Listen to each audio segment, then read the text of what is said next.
मला वाटत नाही हे जेवण मी आता जेवू शकेन. सो स्पायसी, खूप तिखट आहे भाजी. I am so sorry Jayant sir. त्याचं काय, मी एवढ्या प्रेमाने तुमच्या आवडीचा स्वयंपाक केला पण चुकून भाजी तिखट झाली. ठीक आहे, तुम्ही नका खाऊ हे सगळं मी टाकून देते.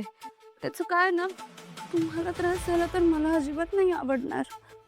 नको टाकूस, मी खाईन. नको जयंत सर, खरं तर माझीच चूक आहे. एक काम मला धड करता येत नाही. भाजी पण तिखट केलेली. शानू चूक आहे, तुझी पण काय चूक आहे. तू मुद्दाम कुठे केलंयस हे? तसंही मला तुझ्या हातचं जेवण आवडतं. बरोबर मला. खरंच yes. So sweet of you Jayant sir. धरवते.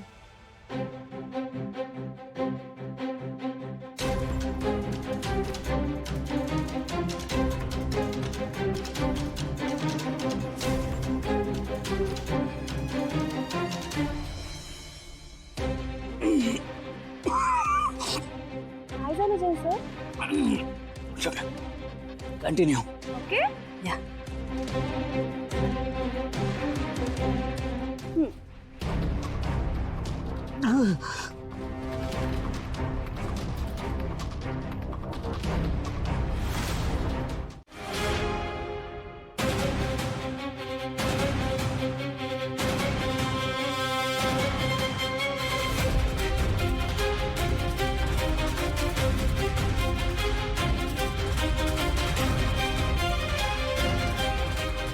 तू आत्ताही खोटेपणाची साथ देतेस दादा, पण थोड्या वेळात तुला सत्य काय ते कळेल आणि मग त्यानंतर कितीही पश्चाताप केलास ना तरी तिचा काहीही उपयोग होणार नाही.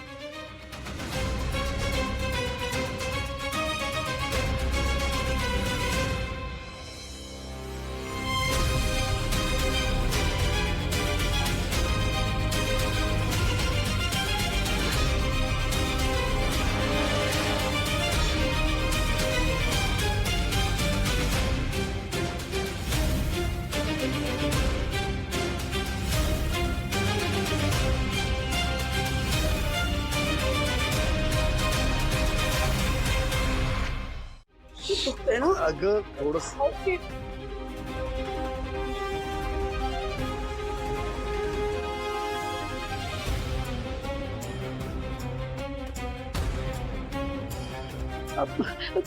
तुम्हीच ना तिकडे बसा, आधी बसा. या बसा इकडे. अरे देवा, तुम्ही बसा बस. सावकाश. आणि घ्या थोडं. बाबा, काय काय झालं? असा कसा अडकला तुमचा हात? अरे विशेष काही नाही रे, जरास. मी आणलंय. जखम नाहीये ना? नाही नाही दुखतंय का हो खूप? फार नाही ग, थोडस विशेष नाही काय.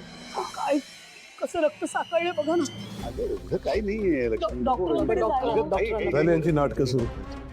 कौटुंबिक ड्रामा. डॉक्टर काहीच आहे, काहीच नाहीये. हातात लागले, ही स्पर्धा नक्की पूर्ण करू शकाल ना? नाही तुमच्या हाताला लागले म्हणून विचारतोय. नाही नाही यांना कसला आलाय त्रास?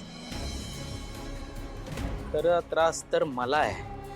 स्वतःचा खरेपणा सिद्ध करण्यासाठी स्वतःच्याच बापाशी स्पर्धा करावी लागते. हे बघ संतोष, खरं कोण आहे हे सिद्ध होणारच आहे आणि ते सिद्ध करण्याकरता कुठलीही अडचण आली ना तरी तिचा सामना मी करेन. कळलं तुला? साहेब, मी ठीक आहे, ही स्पर्धा होणार म्हणजे होणारच.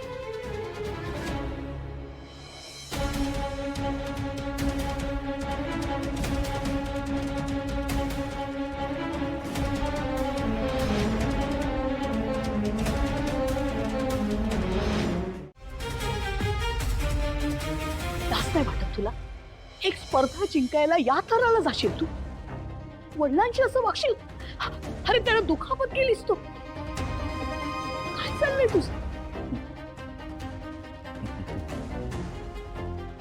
ही वेळ आई माझ्यावर कोणी आणली? तुम्हीच. मीच आणली ती वेळ. अगं प्रेमाने पेटंट मागितलं होतं, दिलं असतं, झालं असतं काम, पण नाही. माझ्या मुलाच्या हक्काचं पेटंट मी काहीही करून घेणारच. आणि काय करणारच पेटंट घेऊन? अरे त्या पेटंटचा काय फायदा हो की ठो कळत नाही तुला ते त्याचं? माझं मी बघे नाही. तू मला सांगू नकोस. आजपर्यंत या घरात माझ्यावर नेहमी अन्यायच झाला. या घरातला मोठा मुलगा ना मी, पण प्रत्येक वेळी मान कोणाला? त्या व्यक्तीला. प्रत्येक वेळी त्याचं मत महत्वाचं.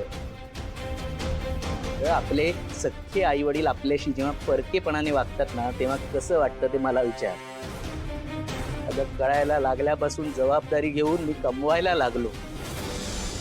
मान मिळाला मला, दिलात मान. प्रत्येक वेळी पैशाची हाव. अगं आहे मला पैशाची हाव. स्वतः कष्ट करून पैसे कमवतो ना, म्हणून मला पैशाची किंमत आहे. पण या वस्तुस्थितीला तुम्ही काय ठरवलं? माझी पैशाची हाव. नालायक ठरवलं मला. अगं तू आणि बाबांनी माझ्यावर हात उचलायला पुढचा मागचा विचार सुद्धा केला नाही कधी. या सगळ्या गोष्टीचा मी हिशोब चुकता करणार. हिशोब चुकता करणार म्हणजे काय करणार आहेस? नाही बोल ना, तुझ्या मनात काय ते एकदा बोल, ओकून टाक. तुम्हाला तुमची जागा दाखवणार. या पेटंटमुळे खूप हवेत उडत होता ना तुम्ही. हे पेटंट विकून टाकूया असं म्हणत होतो, पण नाही. तुम्ही फॅक्टरी काढलीत. बंद पडली ना फॅक्टरी. त्या कामगारांनी बाबांवर हात उचलला ना, झाली ना बाबांची नाचक्की. अशीच तुम्हाला तुमची जागा दाखवणार आहे. अरे तुला कळतंय का? तुझ्या वडिलांविषयी बोलतोयस. थांबव रे आता हे सगळं. थांबू? ठीक आहे, थांबवतो. पण माझी एक छोटीशी अट आहे.